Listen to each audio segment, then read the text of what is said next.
ఏరా ఎందుకు రాయను కొడతా ఆ జోన్ ఎట్ట కొట్టాడు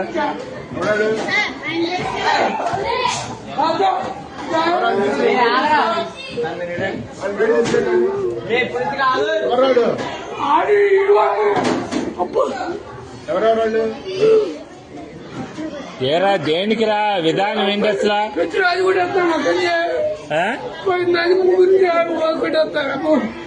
తెలీదు అడు కొట్టాడు చెప్పండి రే ఎందుకురా విధానం అట్లా కాదు అసలు తప్పు కదా మాట్లాడినట్టు ఇది ఏదైనా ఉంటే టీచర్తో చెప్పాలి కానీ కొట్టుకోవడం ఎందుకురా అసలు తప్పు కదరా అది అంటే ఏదన్నా ఉంటే నువ్వు కొట్టకూడదమ్మా మీ అమ్మ కాదురా ఎవరినన్నా అంటే మాస్టర్ దగ్గర చెప్పు నువ్వు ఆయన యాక్షన్ తీసుకుంటాడుగా మీ అమ్మ వీడియోలు అయ్యేంది అన్ని చేస్తా నేను నీటి చేస్తా ఏం చేస్తారా మీరు